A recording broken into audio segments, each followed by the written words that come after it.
Nikhil, hey.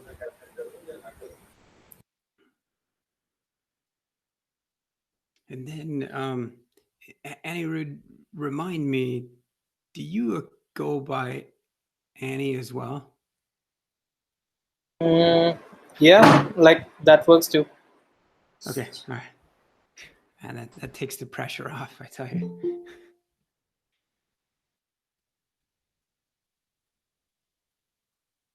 Yeah, when you do it, by the way, it's Annie, not Ani, right? Yeah, it's actually Annie, but Annie works. Annie. Annie. Yeah.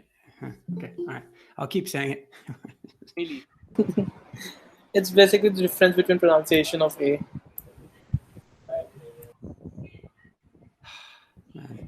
Highly. Hey, Shivai. Shivai had to go through the same thing. He finally broke it down for me. Hello. Hey, Shivai, can you hear me? Yeah, I can hear you now. Good deal.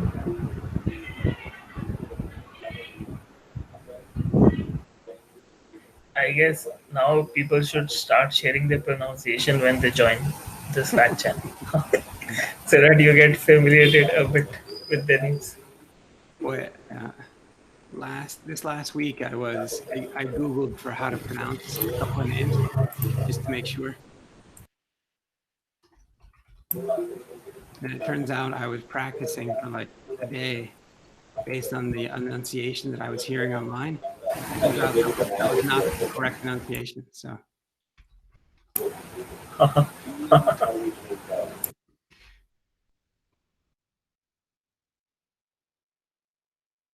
Cool.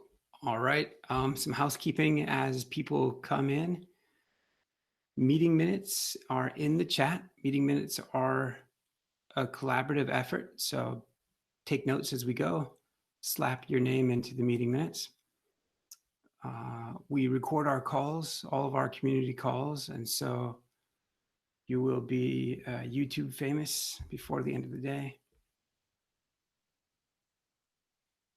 And we've got a couple of topics coming up. I'm going to go ahead and share. I'm going to go ahead and share the meeting minutes while some other people come in. We'll get these tidied up. I'm just remembering, Simon, that we've got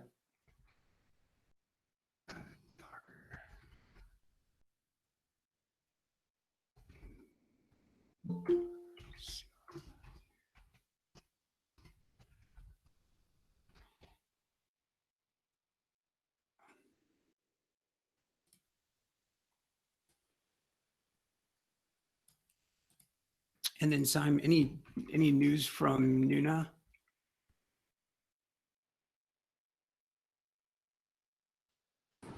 Hi Lee, how are you? Good. I'm good. Happy Friday. Yeah, no doubt. Yeah, I know. I was thinking the same thing. I think Nuna is not in the call. I think it's now. Maybe we'll put it toward the end in case he joins, and then we can.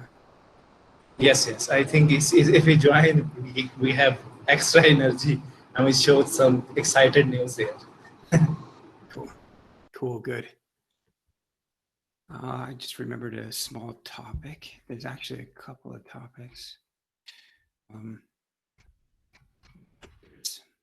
And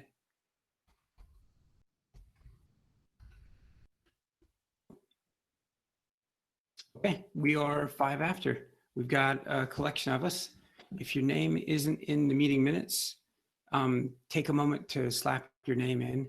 And if you're on a mobile device, then just say so in the chat and we'll get your name listed down. So, all right, what is it? July 24th. For some of us, that means KubeCon EU talks are either being recorded now or will be soon. Before we talk about those, we'll welcome a few folks. Usama has just joined today, so very nice to have him. Taigu joined a few days ago, and hopefully he'll see this recording and see that we're excited that he's taken some WebAssembly filters that were written in Rust, and he transcoded those to C++. He shared that in the community, so that's exciting. He's studying.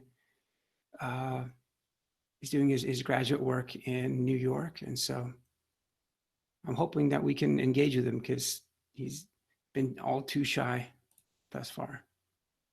Zheng has joined. Zheng also goes by Jesse, and he is interested in using Meshery with Istio 1.6, which the Meshery adapter for Istio has a little bit of a challenge there, primarily by way of the fact that Istio as a project is sort of turning away from supporting Helm and supporting Kubernetes manifests as first-class citizens in terms of how it installs. The project has been shifting its focus to support Istio CTL as the primary vehicle to deploy Istio. Fortunately, Aspen Mesh not too long ago had donated a client Go, so Golang library for Istio CTL that the Meshery Istio adapter can take and leverage to hopefully install Istio sort of going forward. We need to do that work though. So we've also had Peace join us. And I guess that must have been this week. It feels like she's been here 2 weeks already.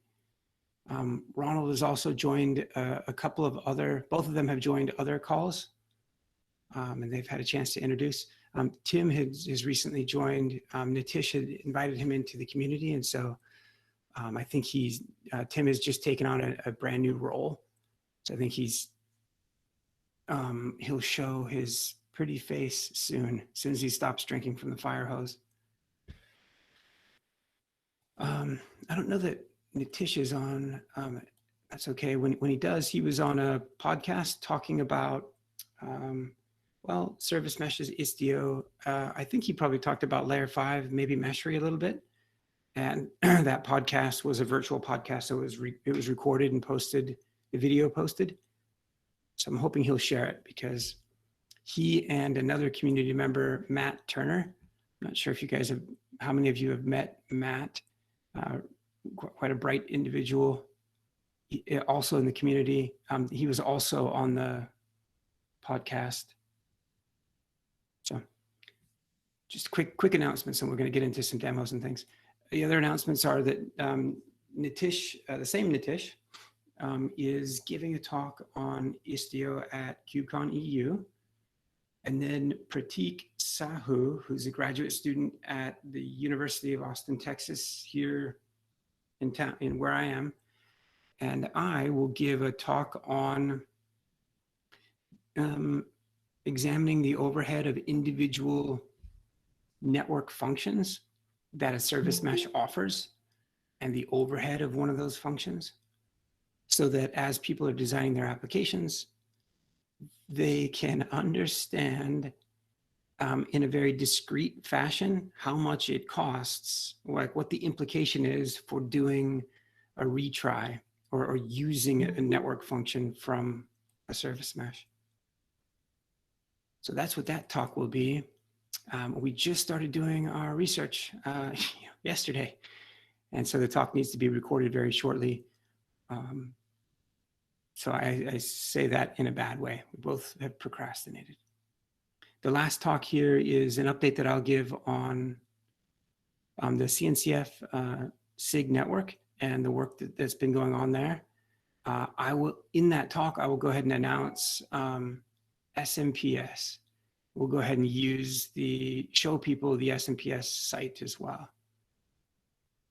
And so that's what that talk is about. Last announcement is I noticed Ant is speaking. I forget the name of the venue. It's in the EU, but he's talking about service meshes, and he's very much so talking about layer 5 and meshery. And so we should very much so be sure to uplift his work there, his talk. All right, any comments on the announcements? Anyone have other announcements, other things going on?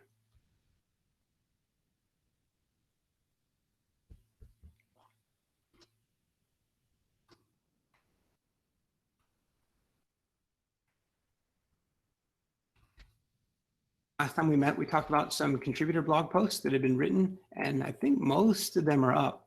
There might be one or two that are still in draft. So you should be seeing some tweets and some LinkedIn shares about those. That's great.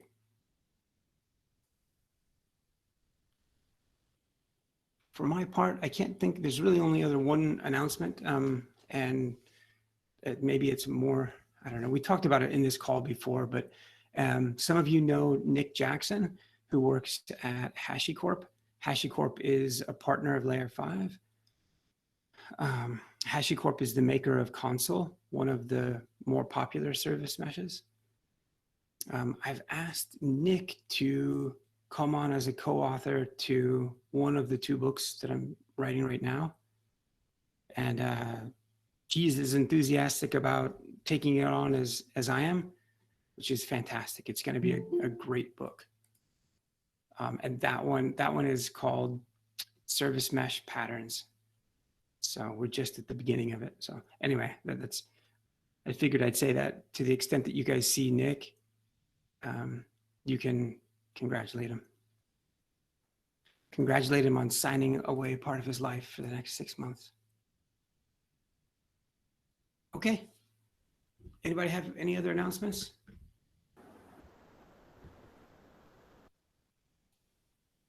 Shivai is like finger on the trigger, man. So next up, Shivai, as you prepare, like, do you want to just demo this, give people context as to this topic? Yeah, hello. Hi, Lee. Should I share my screen as well, or? Please. Okay, all right. Just a minute. Okay. Shivai, I just realized while you're getting ready, Usama has joined the call, which means that he gets to go through the rite of passage of getting to introduce himself to everybody. So Usama, if you're in a position to be able to talk, please do. Please say hi and just introduce if you would.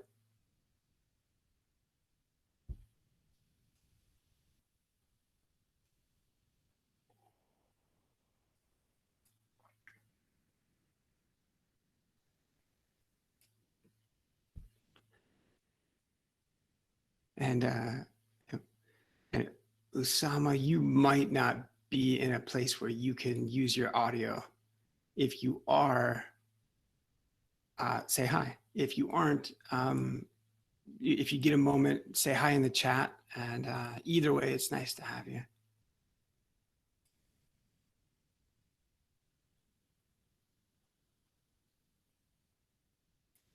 Nice. All right. Yep. Shivai, take it away whenever you're ready. Yeah, all right.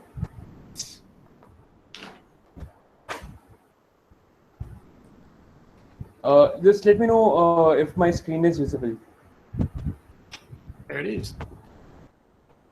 All right. So just to give a quick context, we have a couple of things to note. So basically, since everyone knows now that we are sort of building our new version of Layer 5 website, that will be based on modern technologies using Gatsby and Strapi, and so that is the main. Now, earlier the kind of menus that we had, those were very simple. But since if anyone has looked at the Layer 5 IO website, we do have a lot of things within each and every different. Let's say we have a separate nav bar for projects, for community, so it's quite extensive. And we wanted to sort of have like a mega menu. So mega menu is nothing but, you know, having a very wide like navbar items that we have. So I want, like I had given like so basically Lee had given a suggestion that, you know, we can sort of modify our existing navbar to be something very similar to what Strapi had to offer. We tried to earlier see if the Strapi code is open source, but I don't think so. It has been open source so far. So right now, what I've come up with is quite simple. I mean, from the existing mega menu that we from the existing menu that we had, it was simply a very small square with, you know, with all of these different options. So what I'm trying to do is trying to replicate what we have, you know, in Strapi.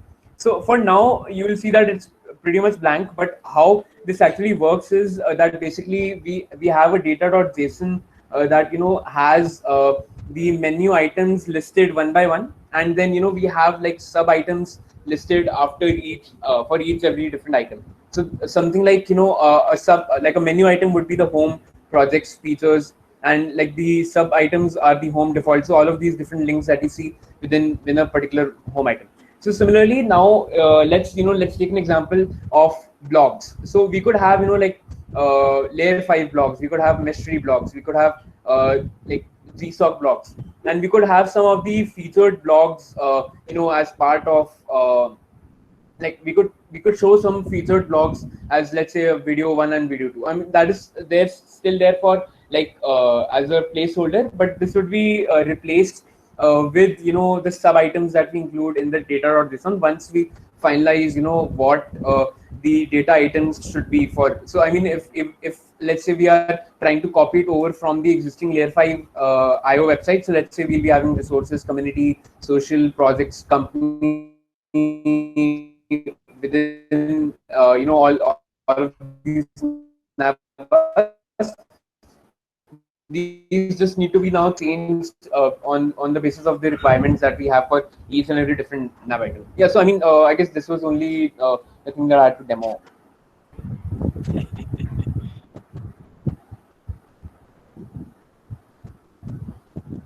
Nice. Sorry, I didn't mean to. I wasn't laughing. I was laughing at the chat, Shivai. But Shivai, I'm pumped about that work. Anyone have any comments or feedback on, you know, what's clearly sort of an initial draft of a mega menu?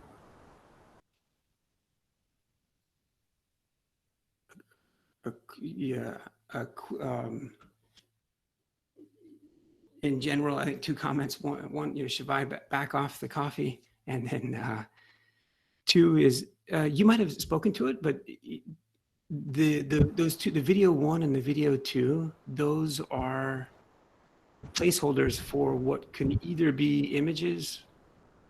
Yeah, exactly. So basically, these are placeholders for. I mean, we could have videos. So based on the, again, on the context of you know, the menu item that we have. Basically, this is a separate div item. I just created this, you know, to sort of separate them and sort of have inspiration from the Strapi website. But I mean, you can include anything that you want. I mean, it could be some relevant links, or it could be like an image, as you said, or a video, you know, or a video. So I mean, in case like if we, let's say we are having a blog, right? So it could be an image of, let's say, Istio. Of, you know, if someone has written a blog on Istio and we have made a featured blog, and so like just in case, you know, we have over here, like let's say, you know, we have a image of Istio. We have look at this latest Istio blog. I mean, something along those lines. Just, you know, I mean, it's totally. I mean, it's not necessary to have these links. These will be only visible if the data items, you know, if the sub menu items will be there. Very good. Makes sense. Yeah. It'll help uplift the site and the works that you guys are putting in. Quick little bit of context there is of what Shivai is showing is what we hope to be an overhaul of Layer5.io. No doubt all of you have seen Layer5.io, which had and maybe continues to have sort of humble beginnings. When it was initially formed, it was intended to be just a domain name that was a memorable reference for people to go and look up workshops that were being given on Istio, on service meshes. And over the last year's time, it's sort of grown into what it is today, which is good. But thanks to a collection of you, we're looking at moving off of Jekyll onto Gatsby, so onto React. Hopefully we'll end up using Strappy as well. And then as we do it, it'll hopefully make a lot of the blog posts that about 5 of you have contributed this last week. It'll make contributing those hopefully a lot easier, because there will be an actual content management system there as well. So in general, this is a highly relevant topic to this community, but in some respects it's kind of boring or described just like that. Let me see if I can't make it a little more interesting. I think, half of you are familiar with this vision, and then maybe this is new on the other half. And that is that part of the mission of the things that we do are to help people learn and adopt successfully service meshes. Well, a few of you know this, that some of the first workshops that were given, or that we had given, were done on playwithkubernetes.com, which is similar to playwithdocker.com, which is really just a learning site.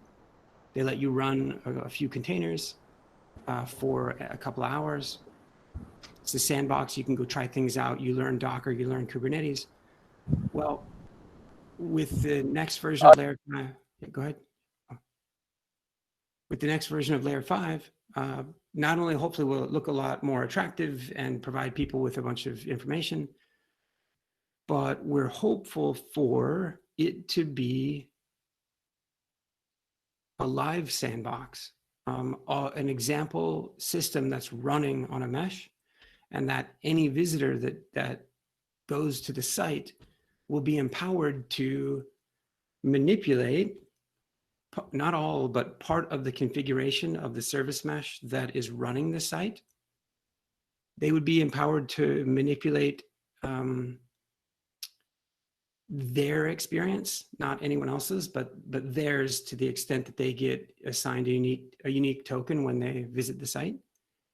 And they'll be able to mess with they'll be able to mess with the config. They'll be able to see the power of the mesh, of a mesh, learn while they're experiencing the site itself. So it'll be a delicate balance of not letting them shoot themselves in the foot, but I think quite a unique way to provide a sandbox experience to help them understand what's going on. So it's possible. I think that's beyond the vision that a lot of people consider for what a mesh can do today. And that's why we're not building a mesh here. We're building stuff on top of meshes to broaden horizons. So we will see. Hopefully, all of you that are putting your effort into that project will be sweetly rewarded with a novel new site. So. All right. Yeah. So Billy, what I'll do is, probably on Monday's meeting, we can probably decide what all different menu items do we need, and for each and every different menu item, what are the sub menu items that we need. Is that something that we would like to get influence from the existing Layer 5 website? And if that's the case, I can probably just fill up the data.json for the nav bar, and also work on the styling, just to make a final version, at least like a beta version of what we have currently. Because since I didn't have a lot of data to work around with, it was mainly just sort of restructuring and getting feedback from people on how it looks like. So I mean that is something that we could probably work out in Monday's meeting. Fantastic. And Shivai, in advance of that, inside the Layer 5 site team drive, that shared drive, there is a visual diagram of the site of the sitemap, of the structure that will give you a lot of the data that you need, I think, to try to make that structure.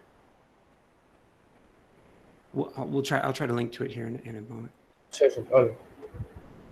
All right, next topic. We're trying to, we kind of talked about, we did some announcements earlier about talks that are being given from people in the community. And now we're trying to go through a few demos. I don't, is Abhishek on today's call?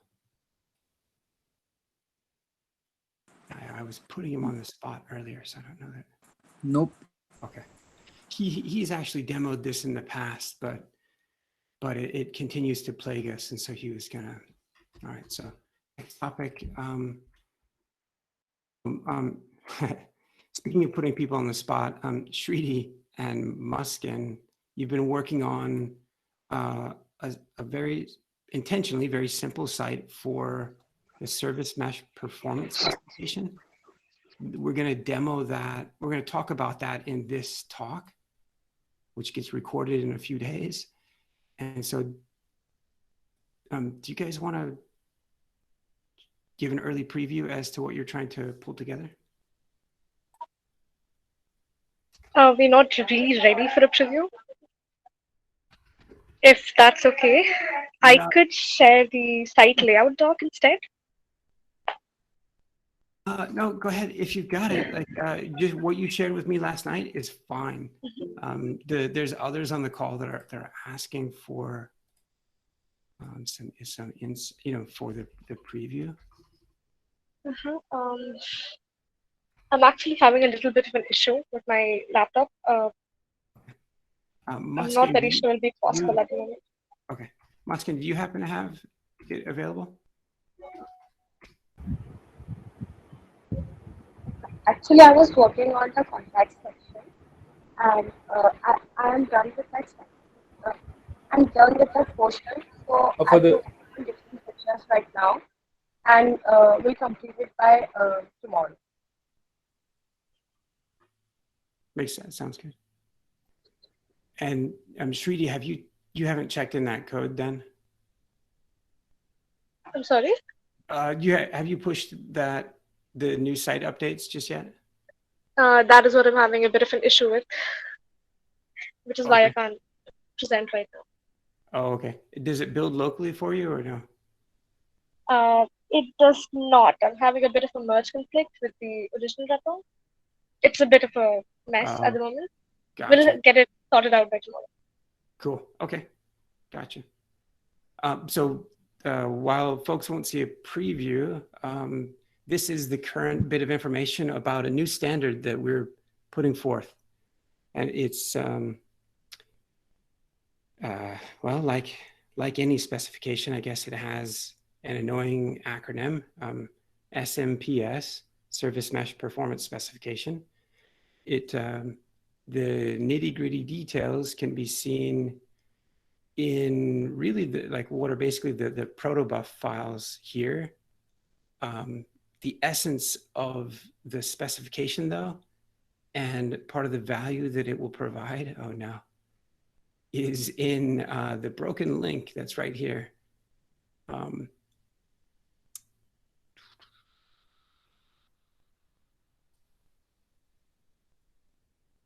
Oh, wow.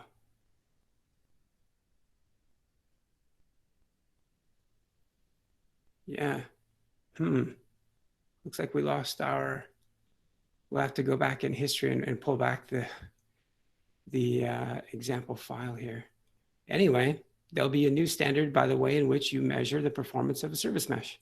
And we've been fortunate in that we have relationships with all of the meshes that anyone can prattle off their tongue. And all of them have been very keen to participate in this. And as part of that, which we're going to go ahead and bring it to the discussions into the CNCF next week. Meshery as a tool is the first implementation of this specification. We were talking with, there's no commitment from HashiCorp, but we were talking with them, but they're quite earnest in their interest. And while it wasn't really necessarily planned that all of the meshes themselves would implement this spec, I think they have a mind to potentially do that. So that's great. I'm sorry that there isn't a little bit of a better context. This is just a static screenshot of part of like an implementation of the spec, but it's not. Anyway, someone on the call will fix this shortly, I'm sure. All right. Next up is Tinkai, are you on the call? Steven.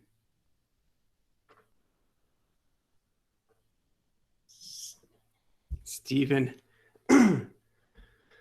Well, I guess before we go into this next Meshery adapters topic, hey, Tinkai.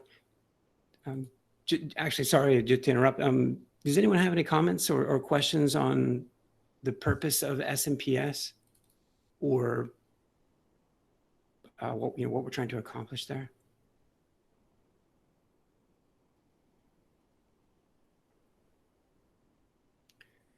I'll say that for my part, or if you're like me, specifications are abstract and kind of frustrating to grok.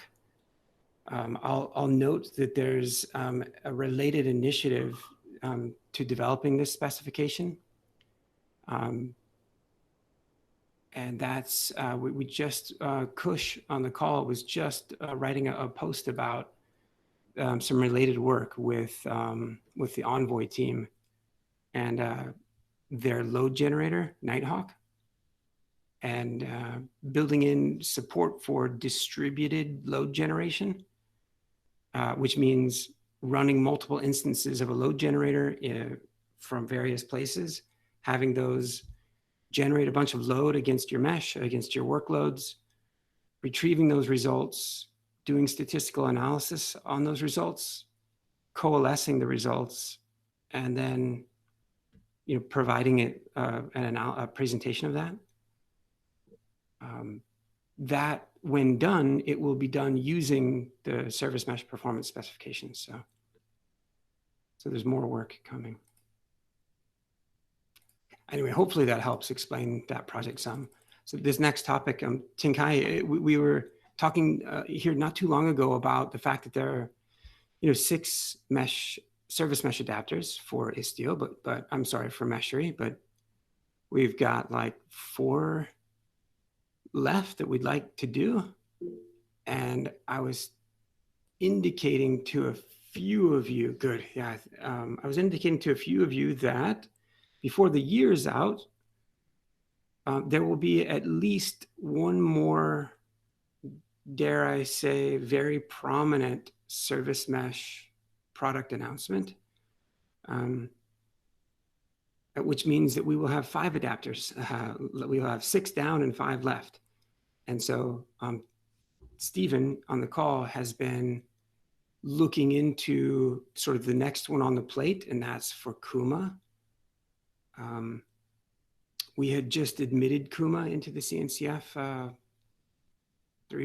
4 weeks ago now. And Ani, who's been in the community for a while, has kind of recently, I think, come off of playing Call of Duty or come back to the community to dig in some more. Adapters are certainly an area of need. And so, guys, I guess I don't know that I really had a specific like issue. There's one specific issue to talk about, and I kind of mentioned it earlier about how Istio as a project is shifting away its support for Helm and shifting away its support for Kubernetes manifests as first-class ways of installing Istio, rather shifting that over to Istio CTL, which means that the Meshery adapter for Istio also needs to be updated in that way. And there were some users in the community asking on about that. Okay, yeah. Yeah, we will look into that. Yeah. Especially I know that who was working on Istio and adapter, Istio adapter. I can have a set up a meeting with him to work on this issue.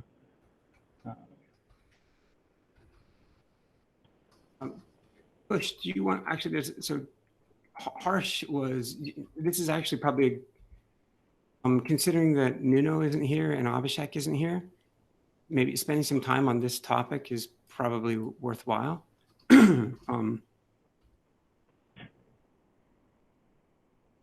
Kush, do you, of the PR that, the most recent PR that's up, I'll pull it up, but you remember some of these details? Are you able to speak to the crux of the issue as to why we're not able to merge support for Istio 1.6 just yet?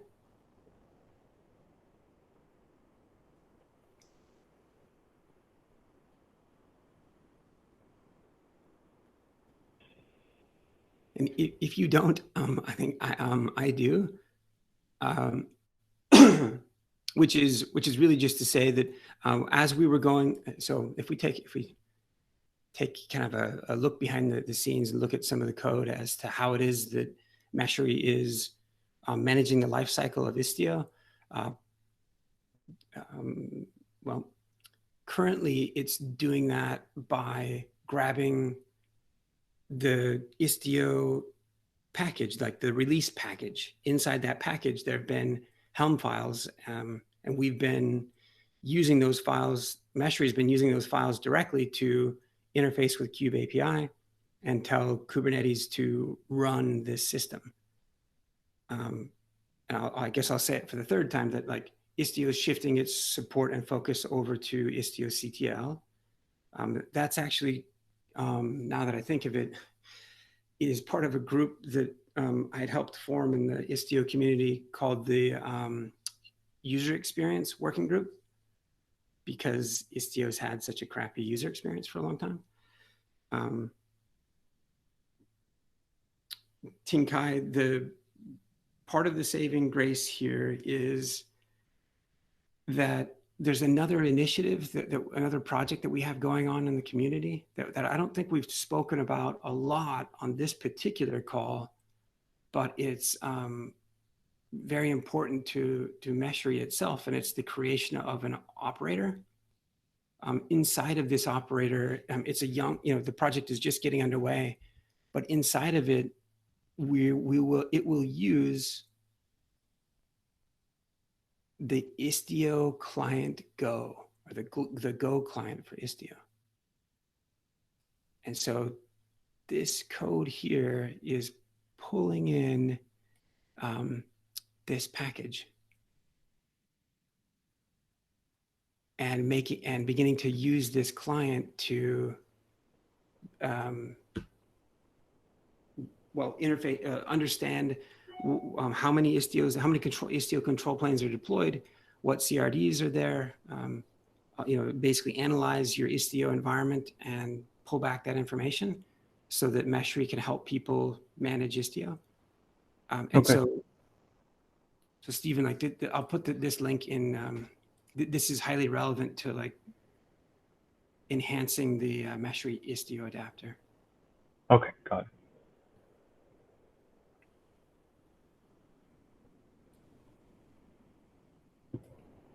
Okay. Well, I don't know if everyone else is sick of listening to me talk like I am. What other topics do we have today? What else is going on?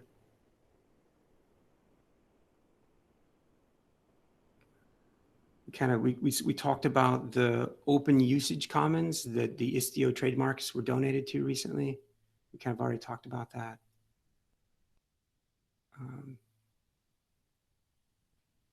Talked about KubeCon EU coming up, some of these blog posts. Oh, one thing that, for those of you who didn't catch last week's community call last Friday, I'm super excited. I'm really excited about the demonstration that was given last week. and we've already changed the name of the project. But Kanishkar and Naveen had demonstrated what will essentially be Meshery's ability to verify any given service mesh's compliance with SMI. SMI being, a CNCF sandbox project that specifies, a ubiquitous set of, service mesh functions, kind of the lowest common denominator set of functions. Some meshes have been implementing against SMI. There's a mesh that some of you may not be familiar with that is whose APIs are only done in SMI, which is pretty interesting, which really actually makes this work even more important. So this work, so you're all familiar with Kubernetes, you may or may not be familiar with the fact that there's like 80 something distributions of Kubernetes. Well, and what makes the Kubernetes distribution? What makes a distribution is a piece of software that goes through validation. It needs to conform to tests that say, if the software does this, that's Kubernetes, and it can therefore carry the Kubernetes trademark. Well, similarly to how Istio's trademarks were just donated to the Open Usage Commons, now that Commons has the authority and the power to determine who and where the Istio trademark can be used. And so eventually they'll have they're likely to come out with tests to say when it's okay and when it's not okay to use the Istio trademark.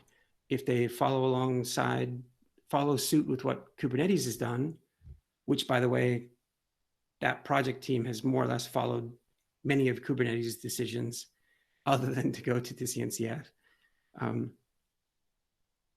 That if they follow the same path, they will enable the project team to define what those conformance tests are. Anyway, what I'm highlighting is this effort here, where this community is writing conformance tests for SMI. If you're not familiar with SMI, by the way, it's here. It's another one of those damn specs that doesn't do anything. It's just a standard written on paper, but service meshes are implementing against it, so it becomes a uniform API surface. And Meshery and our community of Layer have long been, supporters of this initiative. When those individual service meshes, of which I don't know that there's a couple listed here, you can see that the Istio trademark is intentionally absent because of some open questions around trademark usage. That anyway, as Linkerd and as Mesh and as Console say that they are compatible with this spec, who's validating that? What are those tests? That's what was demoed last week. That's what this project is about. So that's exciting. So.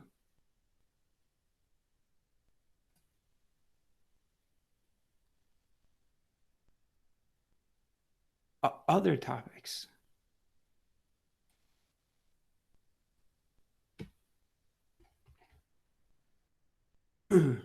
That last topic we were just talking about, I think that it's conveniently relevant to newsworthy, to the newsworthy thing of Istio its trademarks being donated somewhere else.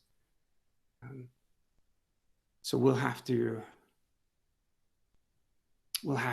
make sure that Kanishkar and Naveen get their works recognized.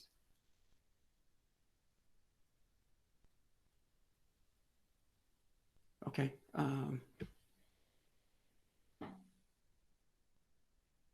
Anybody else? Anybody got something that that they'd like to demo?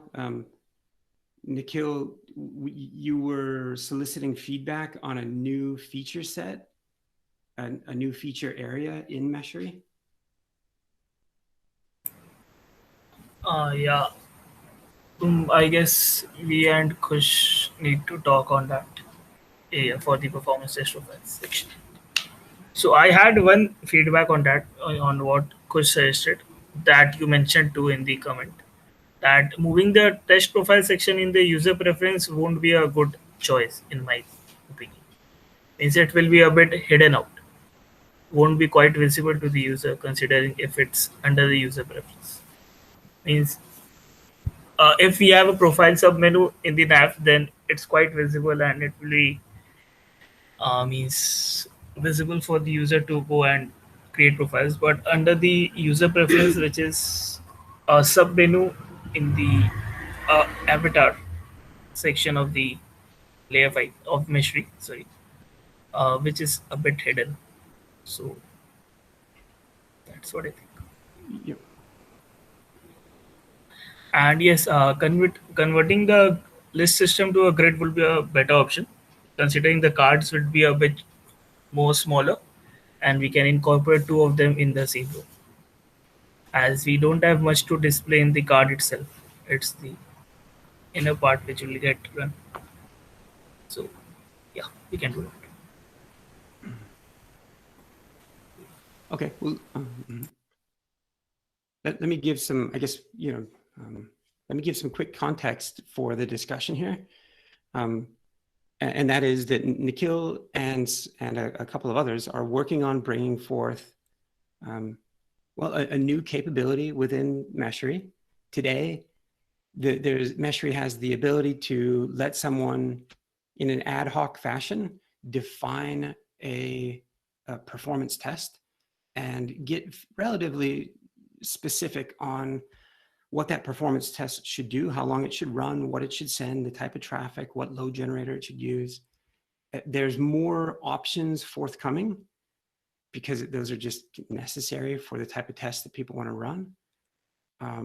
However, it becomes unwieldy and annoying to have to come in here and type all that in every time that you're wanting to run maybe the same test, because maybe you've got either a test that you want to schedule, or maybe you've got a test that you want to run as part of your CI pipeline, meaning every time that you're releasing a new version of your workload, you may want to invoke Mesh3 and have it run a test and do an analysis of the performance. And Mesh3 supports those things, that. What it doesn't support today, and what this screenshot here, this mock-up is about a new construct called test profiles, which is to say that after someone has filled in, the thing that they're looking to test against and all of the details of that they're looking to do, that there will probably be a new button down here that says save as save profile or save as a profile.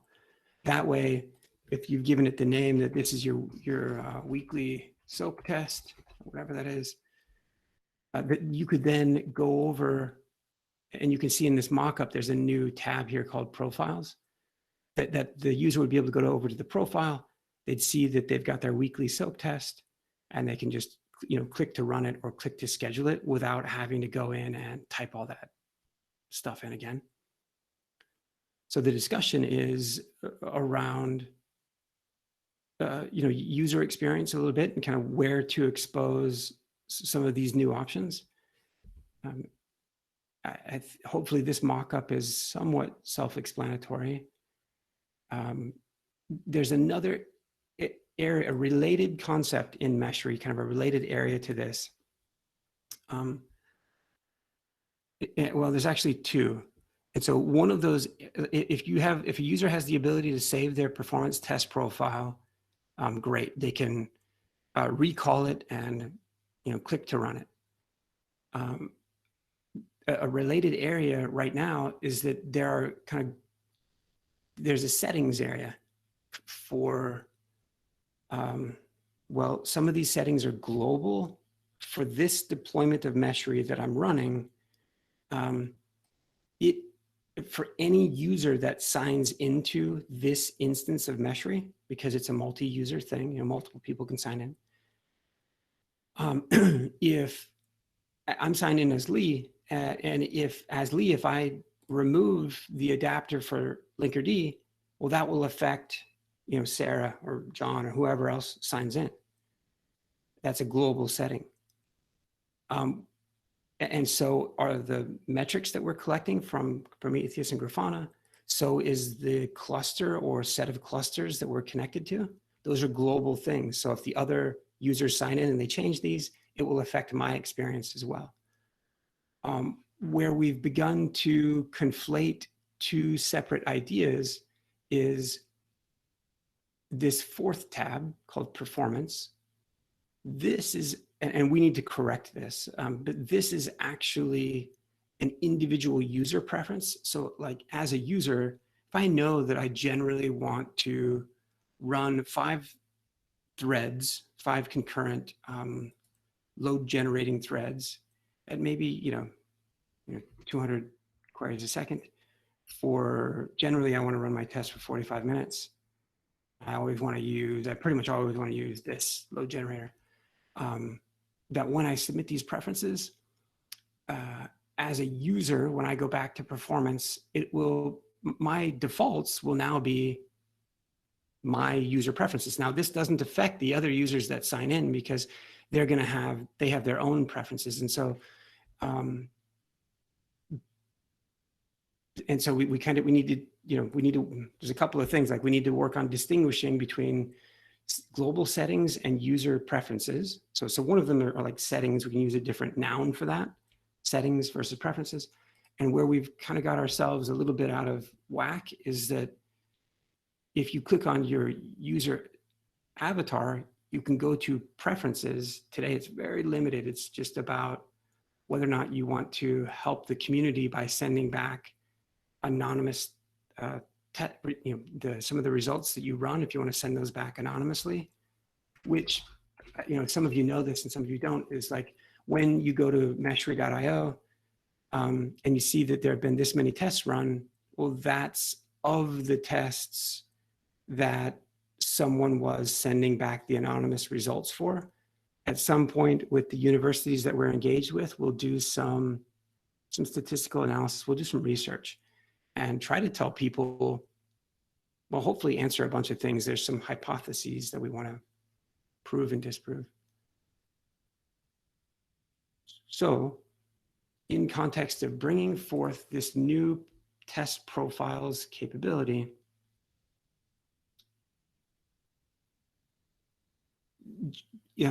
when these are initially brought forth, the intention, and this is why this is why you guys are having a discussion, because it's somewhat confusing, because there's a point in time functionality, and then there's the continued roadmap. So speaking to the roadmap of how this would work is that if I sign in as Lee, I create a performance test profile, it's highly likely that I'm going to want to at some point share that with Nikhil and show that to him and let him run the same tests. He might need to verify things as well. I might want to share the results with him. And so while an individual user may have created these and may have ownership ultimately over a performance test profile, we're gonna need to build in some RBAC, a little bit of control and sharing. And so this isn't something that we'll figure out right on this call, and it has to be in the design spec anyway. But I'm hoping that what we accomplished here with this last discussion is to kind of give everyone context for this body of work and give you enough background to be able to weigh in and suggest how you think things like this need to work.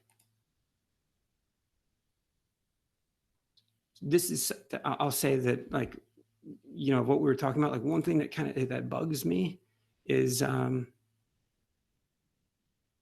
maybe this isn't too bad, is if we're on settings, like I was saying before, like these are settings, they're global, they affect everybody who uses that instance of Meshry. It probably makes a lot of sense that we take this performance tab and we really probably move it over to preferences, because those only affect my user. So in context of what we were talking about with test profiles, right now, if my user creates one, then right now, like in the next version of Meshery, that profile would only be accessible by my user. It's not a global profile. But ultimately, it's not a test profile. It's not a user preference. It's something that user and only that user has access to, but it's not a preference. So the way in which we display it may not be linked to preferences. So my harangue is over. Do other people have comments? Yeah, we can move that performance part in the preference section. Another thing I was thinking of, like we have icons for dashboard, notification, and settings. We can have an icon for preferences if that suits. That will highlight that part a bit more. Beside the settings part, and there we can have two tabs, just like we have in the settings section. One with the user statistics and one with the performance preferences. That will highlight that part a bit more than it is doing currently.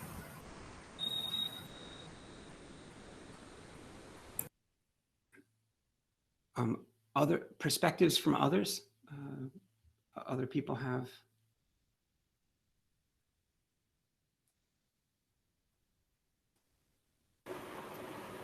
I don't have a perspective, but I can showcase the SMPS site now, if okay. That's okay. Yeah, we've got just enough time.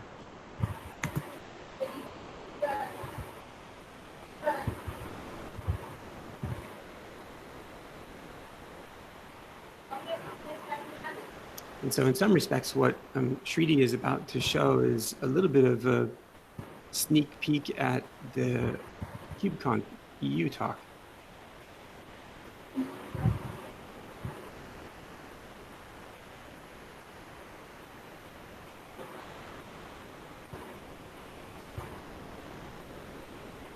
Let me know if it's visible. Not exactly. I think only part of your screen came through. Just one second.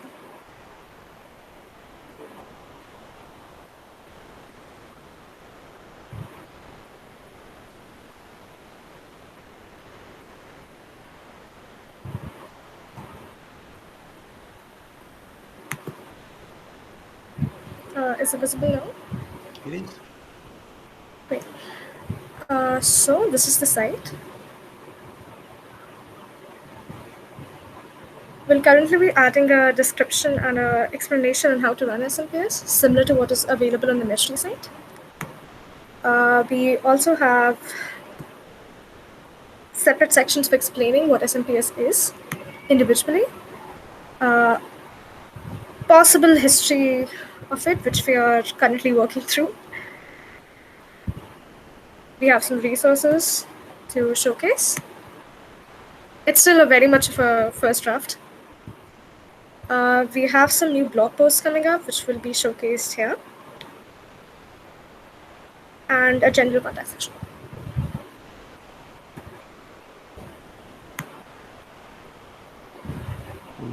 Feedback for Shriti and Muskin?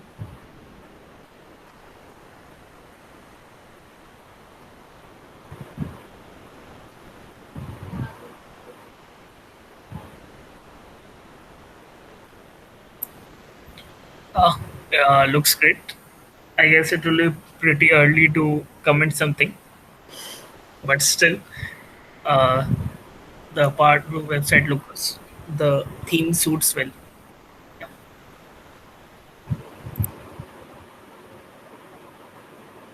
Thanks. Hey Shiti, can you show that timeline part once again? I just missed it. Yeah, sure.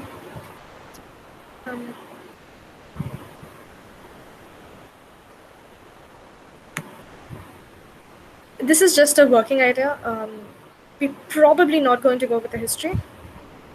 But if we do, it's going to look like this.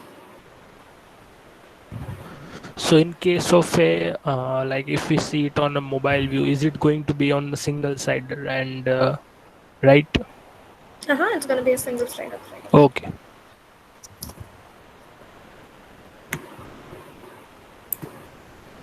Just a point for the timeline. I guess it should be in the reverse order. Means SMPS should be on top and 2019 Layer 5 should be on bottom. Good idea. I'll consider that, definitely.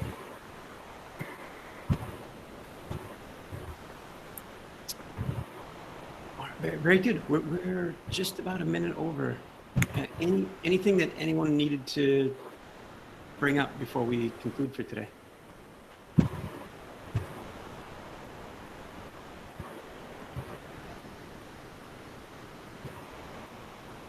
Nice. Okay. Good. Very nice to see you all today.